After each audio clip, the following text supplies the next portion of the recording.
नमस्कार दोस्तों, स्वागत है आप सभी का RP technical study YouTube channel में। तो दोस्तों आज की इस वीडियो में अपन बात करेंगे टेक्निकल हेल्पर का प्रीवियस ईयर क्वेश्चन पेपर है जो कि 29/8/2018 का है फर्स्ट शिफ्ट में। इससे पहले के सभी पेपर अपन पहले ही देख चुके हैं जिनका लिंक आपको नीचे डिस्क्रिप्शन में मिल जाएगा, तो वहां से देख लेना अगर अभी तक नहीं देखे हो तो चलिए शुरू करते हैं। शुरू करने से पहले वीडियो को लाइक कर दीजिए और अपने दोस्तों को भी शेयर कर दीजिए। तो चलिए पहला क्वेश्चन है, प्रेरक में तात्कालिक शक्ति किसके अनुपाती होती है? प्रेरक में तात्कालिक शक्ति किसके अनुपाती होती है? इंपॉर्टेंट क्वेश्चन है तो फटाफट कमेंट करके आंसर बताना है। फटाफट से बताइए क्या होगा इसका करेक्ट आंसर। तात्कालिक धारा और धारा में परिवर्तन की दर के गुणनफल के, बी दे रखा तात्कालिक धारा के वर्ग के, सी दे रखा धारा में परिवर्तन की दर के वर्ग के, डी दे रखा प्रेरक के तापमान के, ई दे रखा तात्कालिक धारा और धारा में परिवर्तन की दर के योग के। तो दोस्तों करेक्ट आंसर क्या होगा? बहुत ही इंपॉर्टेंट क्वेश्चन है।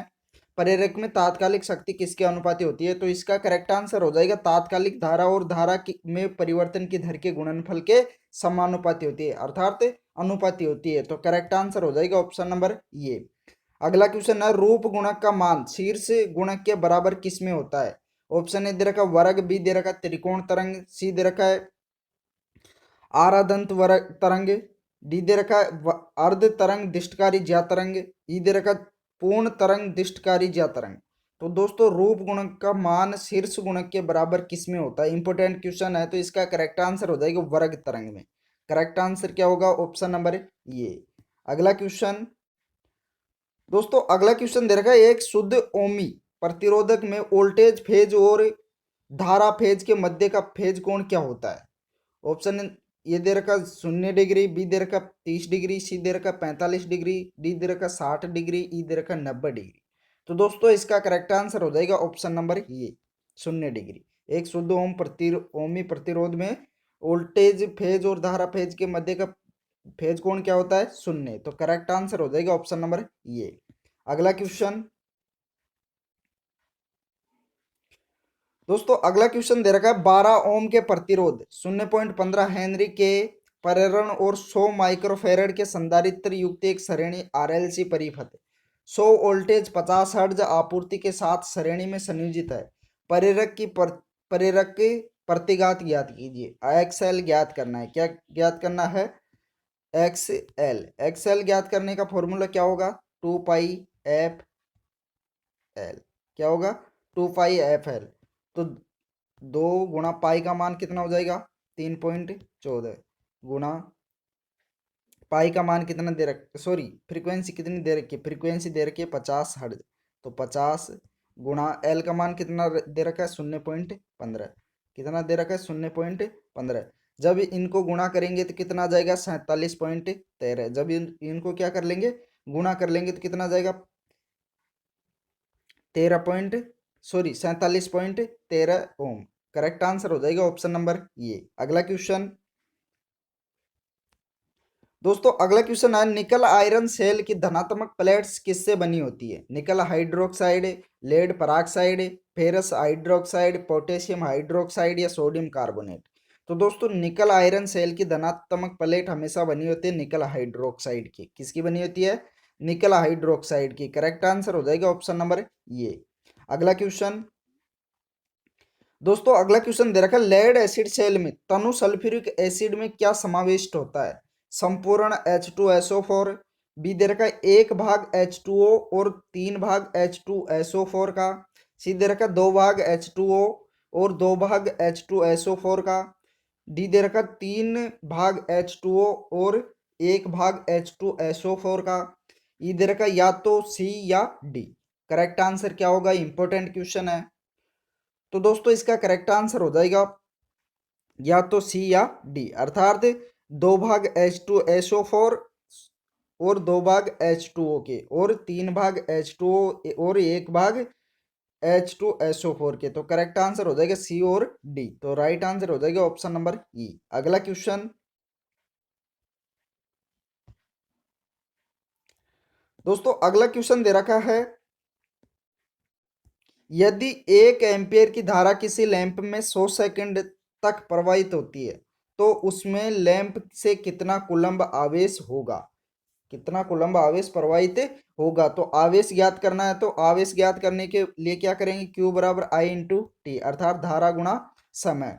तो धारा का मान कितना दे रखा है, 1 एम्पियर गुणा समय कितना दे रखा है, 100 सेकेंड का। तो राइट आंसर कितना हो जाएगा, राइट आंसर हो जाएगा 100 कूलम्ब। करेक्ट आंसर हो जाएगा ऑप्शन नंबर ई। करेक्ट आंसर क्या हो जाएगा, ऑप्शन नंबर ई। अगला क्वेश्चन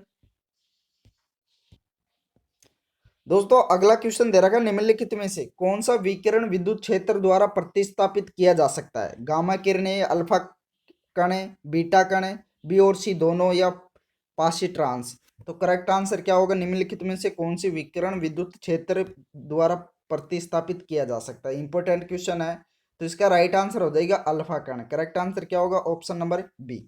अगला क्वेश्चन है, प्रेरित ईएमएफ और धारा सदैव इनके उत्पादन के कारण का विरोध करती है। उस नियम की खोज किसने की, उस नियम की खोज किसने की जिसमें प्रेरित ईएमएफ और धारा सदैव एक दूसरे के विरोध करते हैं, उत्पादन का विरोध करते हैं, तो उसे क्या कहा जाता है। तो दोस्तों, इसे नियम की खोज की थी लेंज नामक वैज्ञानिक ने। करेक्ट आंसर क्या हो जाएगा, ऑप्शन नंबर बी। अगला क्वेश्चन दोस्तों, अगला क्वेश्चन दे रखा है, लेमिनेटेड सिलिकॉन करोड़ का इस्तेमाल किस लिए किया जाता है, शक्ति इनपुट घटाने के लिए, ताम्र आरास घटाने के लिए, लो आरास घटाने के लिए, या लीकेज गुणक के लिए, या इनमें से कोई नहीं। तो दोस्तों, लेमिनेटेड सिलिकॉन करोड़ का इस्तेमाल किस लिए किया जाता है, इंपॉर्टेंट क्वेश्चन है। तो इसका राइट आंसर हो जाएगा ऑप्शन नंबर सी, लो आरास घटाने के लिए, लो यानी घटाने के लिए। तो करेक्ट आंसर हो जाएगा ऑप्शन नंबर सी। अगला क्वेश्चन, अगला क्वेश्चन दे रखा है, 5 मिली हेनरी के 100 प्रेरण और 10 एम्पियर की धारा वहन करने वाले चुंबकीय क्षेत्र की कॉइल में कितनी ऊर्जा संग्रहित होगी, कितनी ऊर्जा संग्रहित होगी। तो दोस्तों, इसका करेक्ट आंसर आपको कमेंट बॉक्स में टाइप करके बताना है, फटाफट से बताइए क्या होगा। तो दोस्तों, ऊर्जा संग्रहित एनर्जी ज्ञात करने का फॉर्मूला क्या होगा, 1/2 L गुणा आई का स्क्वायर। क्या होगा, 1/2 L गुणा आई का स्क्वायर। तो चलिए इसको हल करते हैं, 1/2 गुणा एल का मान कितना दे रखा है, 5 मिली हेनरी, अर्थात 10⁻³ गुणा धारा कितनी दे रखी है, 10, तो 2 बार 10। तो जब इसको हल करना है, इसको क्या कर लेंगे, गुणा कर लेंगे। ये तो 2 बार कट जाएगा, सॉरी 5 बार कट जाएगा। तो इसको जब पूरे को गुणा कर लेंगे, तो इसका राइट आंसर कितना आ जाएगा हमारे पास, इसका राइट आंसर हो जाएगा 0.25 जूल। करेक्ट आंसर क्या होगा, ऑप्शन नंबर बी। अगला क्वेश्चन, अगला क्वेश्चन दे रखा, बैटरी डिस्चार्ज होने के बाद प्लेट्स का रंग क्या होगा। बैटरी डिस्चार्ज हो जाती है, उसके बाद प्लेट का रंग क्या होगा, लाल, नीला, भूरा, पीला, या हरा। इंपॉर्टेंट क्वेश्चन है, तो इसका करेक्ट आंसर हो जाएगा भूरा। कैसा रंग हो जाएगा, भूरा। करेक्ट आंसर हो जाएगा ऑप्शन नंबर सी। अगला क्वेश्चन दोस्तों, अगला क्वेश्चन दे रखा है, इलेक्ट्रोलाइट के विशिष्ट गुरुत्व को किसके द्वारा मापा जाता है, हाइड्रोमीटर द्वारा, बैरोमीटर द्वारा, इलेक्ट्रोमीटर द्वारा, एमीटर द्वारा, या मैनोमीटर द्वारा। तो इलेक्ट्रोलाइट के विशिष्ट गुरुत्व को किसके द्वारा मापा जाता है, इसका करेक्ट आंसर हो जाएगा ऑप्शन नंबर ए, हाइड्रोमीटर द्वारा। राइट आंसर होगा ऑप्शन नंबर ए। अगला क्वेश्चन है, निम्न में से क्या ओम नियम का पालन नहीं करता, इनमें से कौन सा है जो ओम के नियम का पालन नहीं करता है। ऑप्शन ए दे रखा है ट्रांजिस्टर, बी दे रखा है डायोड, सी दे रखा है बल्ब का फिलामेंट, डी दे रखा है प्रतिरोधक, ई दे रखा है ए, बी और सी। तो करेक्ट आंसर क्या होगा, इंपॉर्टेंट क्वेश्चन है। तो दोस्तों, ट्रांजिस्टर भी ओम के नियम का पालन नहीं करता है, डायोड भी नहीं करता है, और बल्ब का फिलामेंट भी नहीं करता है। तो करेक्ट आंसर हो जाएगा ऑप्शन नंबर ई। करेक्ट आंसर क्या हो जाएगा, ऑप्शन नंबर ई। अगला क्वेश्चन, अगला क्वेश्चन दे रखा है, निम्न में से कौन सा पदार्थ बिजली का सर्वश्रेष्ठ सुचालक है, रजत, स्वर्ण, ताम्र, जिंक, एल्यूमिनियम। तो राइट आंसर हो जाएगा क्या, ऑप्शन नंबर ये। अगला क्वेश्चन दोस्तों, अगला क्वेश्चन दे रखा है, 1 मीटर लंबे और 12 × 10⁻⁻6 मीटर स्क्वायर अनुप्रस्थ क्षेत्रफल वाले एक वायर का प्रतिरोध 2 ओम है। तो इसका विशिष्ट प्रतिरोध क्या होगा, विशिष्ट प्रतिरोध ज्ञात करना है। तो विशिष्ट प्रतिरोध ज्ञात करने का फॉर्मूला क्या होगा, रो बराबर आर गुणा ये बटे एल। आर का मतलब हो गया प्रतिरोध, ए का मतलब होता है अनुप्रस्थ क्षेत्रफल, और एल का मतलब है लंबाई। तो प्रतिरोध कितना दे रखा है, 2 ओम, तो 2 गुणा प्रस्थ अनुप्रस्थ काट का क्षेत्रफल कितना दे रखा है, 12 गुणा 10⁻⁻6, बटे लंबाई कितनी दे रखी है 1 मीटर। तो जब इसको क्या करेंगे, गुणा करेंगे, 12 दूना 24, 24 गुणा, यहाँ कर लेते हैं 2 गुणा 12 गुणा 10 की पावर -6। तो 12 को और 2 को गुणा करेंगे तो कितना आ जाएगा 24 गुणा 10 की पावर -6 मीटर, ओम मीटर। तो इसका राइट आंसर क्या हो जाएगा 24 गुणा 10 की पावर -6 मीटर। कौन से ऑप्शन में है, option number D. Correct answer क्या होगा ऑप्शन नंबर डी। अगला क्वेश्चन, अगला क्वेश्चन है, एक इंसुलेटर द्वारा अलग किए गए दो कंडक्टर एक खालिस्तान होता है, संधारित्र, प्रतिरोध, प्रेरित्र, ट्रांजिस्टर, डायोड। तो राइट आंसर क्या होगा, तो दोस्तों इसका करेक्ट आंसर हो जाएगा संधारित्र। एक इंसुलेटर द्वारा अलग किए गए दो कंडक्टर क्या होते हैं, संधारित्र होता है। करेक्ट आंसर होगा ऑप्शन नंबर ये। अगला क्वेश्चन, दोस्तों अगला क्वेश्चन दे रखा है, अगर किसी स्टार कनेक्टेड सिस्टम का पावर P है तो एक समतुल्य डेल्टा कनेक्टेड सिस्टम का पावर क्या होगा। डेल्टा कनेक्टेड सिस्टम का पावर क्या होगा, तो दोस्तों इसका करेक्ट आंसर हो जाएगा P के बराबर ही होगा, अर्थात स्टार कनेक्टेड सिस्टम के बराबर ही होगा। तो राइट आंसर हो जाएगा ऑप्शन नंबर सी। अगला क्वेश्चन, दोस्तों अगला क्वेश्चन दे रखा है, सोलर सेल का नाम खालिस्तान भी होता है, दूसरा नाम क्या है सोलर सेल का, photovoltaic cell, photo transistor, laser diode, LCD या फोटोकेमिकल सेल। तो इसका राइट आंसर क्या होगा, इंपॉर्टेंट क्वेश्चन है, तो इसका करेक्ट आंसर हो जाएगा ऑप्शन नंबर ये, फोटोवोल्टाइक सेल होता है। इसका दूसरा नाम क्या होता है सोलर सेल का, फोटोवोल्टाइक सेल। तो राइट आंसर हो जाएगा ऑप्शन नंबर ये। अगला क्वेश्चन, दोस्तों अगला क्वेश्चन दे रखा है, घरेलू बिजली के उपकरणों के लिए 3 पिन वाले प्लग कनेक्शन का तीसरा पिन किसकी सुविधा देता है। ऑप्शन ए दे रखा, फेज और न्यूट्रल कनेक्शन की जांच करने, उपकरण के लिए अधिक क्षमता, करंट के लिए वापसी का मार्ग, ऑपरेटर की सुरक्षा, या उपकरण के लिए अधिक विश्वसनीयता। तो राइट आंसर क्या होगा, तो दोस्तों इसका करेक्ट आंसर हो जाएगा ऑपरेटर की सुरक्षा के लिए वो मोटा पिन सुविधा देता है। राइट आंसर हो जाएगा ऑप्शन नंबर डी। अगला क्वेश्चन, अगला क्वेश्चन दे रखा है, एक फेज शिफ्ट ऑसिलेटर में इस्तेमाल हुआ ट्रांजिस्टर खालिस्तान में काम कर रहा होगा। ऑप्शन ए दे रखा है कट ऑफ रीजन, बी दे रखा है एक्टिव रीजन, सी दे रखा है ओमिक रीजन, डी दे रखा है कट ऑफ सेचुरेशन रीजन, ई दे रखा है ब्रेक डाउन रीजन। तो राइट आंसर क्या होगा, तो दोस्तों इसका करेक्ट आंसर हो जाएगा एक्टिव रीजन। करेक्ट आंसर क्या होगा ऑप्शन नंबर बी।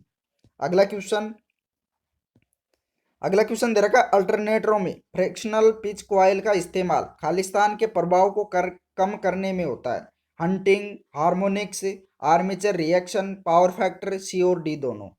तो राइट आंसर क्या होगा, तो दोस्तों अल्टरनेटरों में फ्रैक्शनल पिच कॉइल का इस्तेमाल हार्मोनिक्स के प्रभाव को कम करने के लिए होता है। राइट आंसर क्या होगा ऑप्शन नंबर बी।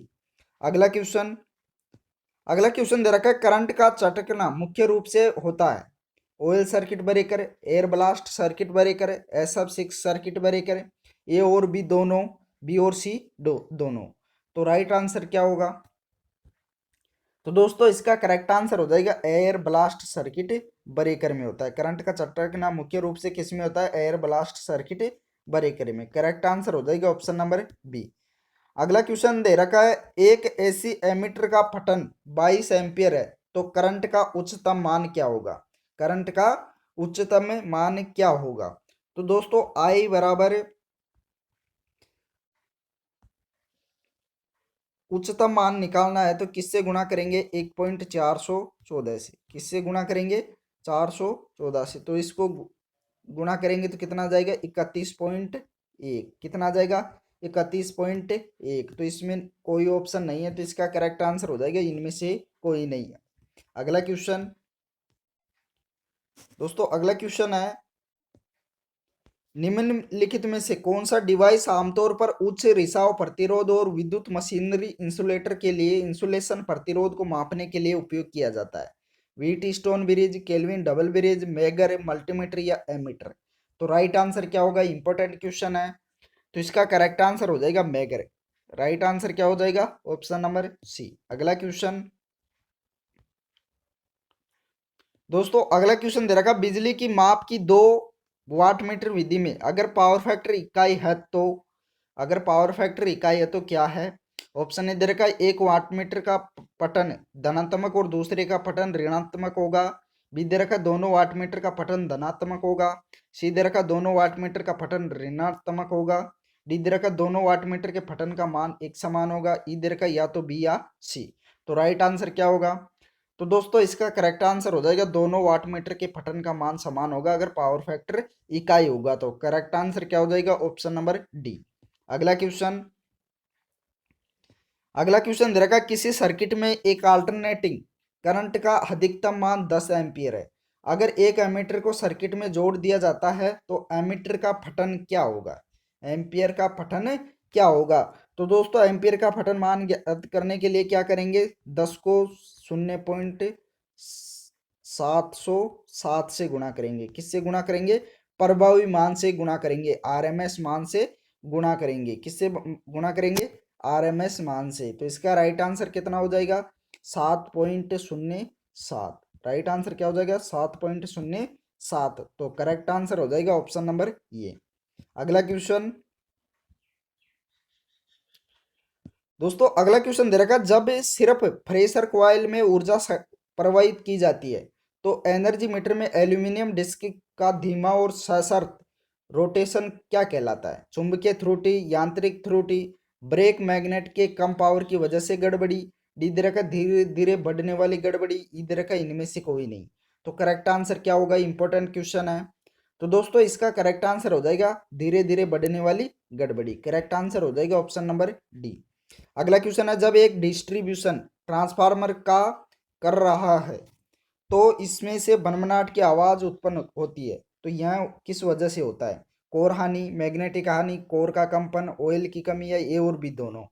तो इसका मुख्य कारण क्या है? तो इसका करेक्ट आंसर हो जाएगा कोर का कंपन। करेक्ट आंसर क्या हो जाएगा? Option number C. अगला क्वेश्चन, दोस्तों अगला क्वेश्चन है, ध्रुवण अर्थात पोलराइजेशन का दोष होता है लेड एसिड सेल, सरल वोल्टाइक सेल, शुष्क सेल, निकल कैडमियम सेल, या इन सब?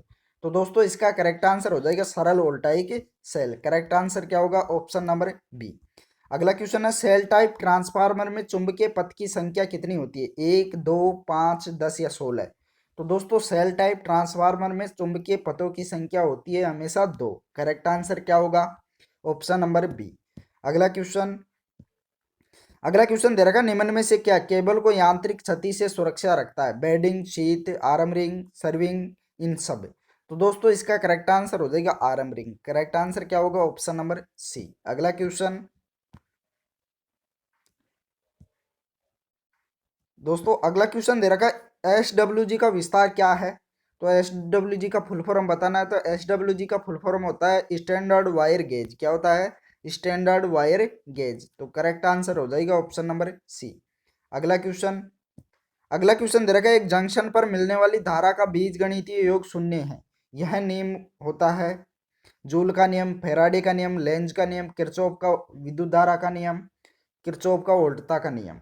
तो एक जंक्शन पर मिलने वाली धाराओं का गणितीय योग क्या होता है? शून्य। तो यह नियम कौन सा है? इंपॉर्टेंट क्वेश्चन है।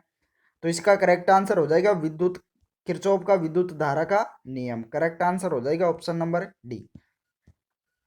अगला क्वेश्चन, दोस्तों अगला क्वेश्चन दे रखा है, एमीटर और वोल्टमीटर खालिस्तान के श्रेणी में आते हैं? रिकॉर्डिंग प्रकार, इंटीग्रेटिंग प्रकार, इंटीग्रेटिंग प्रकार, स्टैंडर्ड प्रकार, एब्सोल्यूट प्रकार? तो राइट आंसर क्या होगा? तो दोस्तों इसका करेक्ट आंसर हो जाएगा इंडिकेटिंग प्रकार। करेक्ट आंसर क्या होगा? Option number B. अगला क्वेश्चन, अगला क्वेश्चन दे रखा है, आपातकालीन प्रकाश परिपथ में प्रयुक्त रेक्टिफायर होता है? Tungar rectifier, copper oxide rectifier, bridge rectifier, electrolytic rectifier, selenium rectifier? तो आपातकालीन प्रकाश परिपथ में प्रयुक्त रेक्टिफायर कैसा होता है? इंपॉर्टेंट क्वेश्चन है। तो इसका करेक्ट आंसर हो जाएगा ब्रिज रेक्टिफायर। करेक्ट आंसर क्या होगा? Option number C. अगला क्वेश्चन है, सीजीएस प्रणाली में चुंबकीय प्रेरक बल का इकाई नाम है? गोस, मैक्सवेल, ओरिस्टेड, गिलबर्ट, फेराडे? तो करेक्ट आंसर क्या होगा? तो दोस्तों सीजीएस प्रणाली में चुंबकीय प्रेरक बल का इकाई नाम होता है गिलबर्ट। करेक्ट आंसर क्या हो जाएगा? Option number D. अगला क्वेश्चन, अगला क्वेश्चन दे रखा है, खालिस्तान ज्ञात करने के लिए एम्पियर का नियम उपयोग किया जाता है। ऑप्शन ए दे रखा, चालक पर बल रेखाओं के घूर्णन की दिशा, बी दे रखा विद्युत चुंबकीय ध्रुवों की ध्रुवणता, सी दे रखा धारावाही तार पर बल रेखाओं के घूर्णन की दिशा, डी दे रखा जनरेटर के कंडक्टर में धारा की दिशा, ई दे रखा कंडक्टर में धारा का परिमाण। तो दोस्तों इंपॉर्टेंट क्वेश्चन है, फटाफट से कमेंट करके बताइए इसका करेक्ट आंसर क्या होगा। तो दोस्तों इसका करेक्ट आंसर हो जाएगा धारावाही तार पर बल रेखाओं के घूर्णन की दिशा। करेक्ट आंसर क्या हो जाएगा, ऑप्शन नंबर सी। अगला क्वेश्चन दे रखा, निम्न में से क्या ईएमएफ उत्पन्न करने की विधि नहीं है। इनमें से ईएमएफ उत्पन्न करने की विधि कौन सी नहीं है। रासायनिक क्रिया, विद्युत चुंबकीय प्रेरण, धातु पट्टी के दोनों सिरों को रगड़ना, डी दे रखा दो असमान धातुओं के जंक्शनों को गर्म करना, ई दे रखा इनमें से कोई नहीं। तो दोस्तों इसका करेक्ट आंसर हो जाएगा ऑप्शन नंबर सी, धातु पट्टी के दोनों सिरों को रगड़ना यह ईएमएफ उत्पन्न करने की कोई विधि नहीं है। तो राइट आंसर हो जाएगा ऑप्शन नंबर सी। अगला क्वेश्चन दोस्तों, अगला क्वेश्चन दे रखा है, किसी पदार्थ की विमुक्तता खालिस्तान के साथ परिवर्तित होती है। ऑप्शन ए दे रखा फ्लक्स पथ की लंबाई, अनुप्रस्थ क्षेत्रफल, एम एम एफ, डी दे रखा पारगम्यता, ई दे रखा इन सब। तो दोस्तों इसका करेक्ट आंसर हो जाएगा ये सभी क्या है, पदार्थ की विमुक्तता के साथ परिवर्तित होते हैं। करेक्ट आंसर हो जाएगा ऑप्शन नंबर ई। अगला क्वेश्चन दे रखा है, घरेलू वायरिंग में अर्थ तार खालिस्तान से छोटा नहीं होना चाहिए। किससे छोटा नहीं होना चाहिए इनमें से। तो इसका राइट आंसर हो जाएगा 14 SWG से छोटा नहीं होना चाहिए। करेक्ट आंसर क्या हो जाएगा, ऑप्शन नंबर ई। अगला क्वेश्चन दोस्तों, अगला क्वेश्चन दे रखा है, एक 10 SWG इलेक्ट्रोड का लगभग व्यास होता है। कितना होता है, एक 10 SWG इलेक्ट्रोड का लगभग व्यास कितना होता है। तो इसका करेक्ट आंसर हो जाएगा option number C, 3.3 mm। Correct answer क्या होगा, 3.3 mm। अगला क्वेश्चन, एक केबल में एक परत जो कवच की रक्षा करती है, सेवित, म्यान, कोर, शयन स्तरण, इंसुलेशन। तो करेक्ट आंसर क्या होगा। तो एक केबल में एक परत दो जो कवच की रक्षा करती है, उसका करेक्ट आंसर हो जाएगा सेवित कहते हैं। कौन है, सेवित। अगला क्वेश्चन दे रखा, रियोस्टेट में प्रयुक्त तार सामग्री खालिस्तान होती है। Nichrome, constant, platinum, iridium, tungsten, titanium. तो करेक्ट आंसर क्या होगा, इंपॉर्टेंट क्वेश्चन है। तो दोस्तों इसका करेक्ट आंसर हो जाएगा कांस्टेंट। करेक्ट आंसर क्या होगा, ऑप्शन नंबर बी। अगला क्वेश्चन दोस्तों, अगला क्वेश्चन दे रखा, लोगों की सुरक्षा के लिए गे वायर के निचले भाग को पोल से विद्युत रोधित करने के लिए निम्न में से किस प्रकार के विद्युत रोधक प्रयोग किए जाते हैं। पिन प्रकार इंसुलेटर, सस्पेंशन प्रकार इंसुलेटर, एग या स्टे इंसुलेटर, साइकिल प्रकार इंसुलेटर या पोस्ट प्रकार इंसुलेटर। तो दोस्तों इसका करेक्ट आंसर हो जाएगा एग या स्टे इंसुलेटर। क्या होगा, एग या स्टे इंसुलेटर। अगला क्वेश्चन है, खालिस्तान उल्टता के लिए अतिरिक्त उच्च तनाव के केबलें उपयोग की जाती है। किसमें की जाती है, कितने वोल्टेज पर की जाती है। तो इसका राइट आंसर हो जाएगा 33 kV से 66 kV तक। कितने तक की जाती है अतिरिक्त उच्च तनाव केबल, 33 kV से 66 kV तक। राइट आंसर क्या हो जाएगा, ऑप्शन नंबर ये। अगला क्वेश्चन दोस्तों, अगला क्वेश्चन दे रखा, IE नियमों के अनुसार किसी सड़क पर प्रतिष्ठित उच्च वोल्टता वाली ओवरस्टेड लाइनों के लिए ग्राउंड क्लियरेंस खालिस्तान से कम नहीं होना चाहिए। 1.2 मीटर, 1.5 मीटर, 4.6 मीटर, 5.8 मीटर या 6.1 मीटर। तो करेक्ट आंसर क्या होगा। तो दोस्तों IE नियम के अनुसार किसी सड़क पर प्रतिष्ठित उच्च वोल्टता वाली ओवरहेड लाइनों के लिए ग्राउंड क्लियरेंस 6.1 मीटर से नीचा नहीं, कम नहीं होना चाहिए। क्या नहीं होना चाहिए, 6.1 मीटर से कम नहीं होना चाहिए। अगला क्वेश्चन है, खेल के मैदानों को प्रदीप्त के लिए खालिस्तान का उपयोग किया जाता है। Neon lamp, halogen lamp, fluorescent lamp, HPMC lamp, incandescent lamp. तो करेक्ट आंसर क्या होगा। तो दोस्तों खेल के मैदानों के लिए हेलोजन लैंप का उपयोग किया जाता है। किस लैंप का उपयोग किया जाता है, हेलोजन लैंप का। तो दोस्तों इस वीडियो में इतना ही। आगे की क्वेश्चन अगले वीडियो में करेंगे, तो वीडियो को लाइक कर दीजिए और अपने दोस्तों को भी शेयर कर दीजिए। जिस दोस्त ने भी अभी तक चैनल को सब्सक्राइब नहीं कर रखा है वो सब्सक्राइब भी कर लीजिए, साथ में ऑल नोटिफिकेशन बेल को भी ऑन कर लीजिए। Thank you.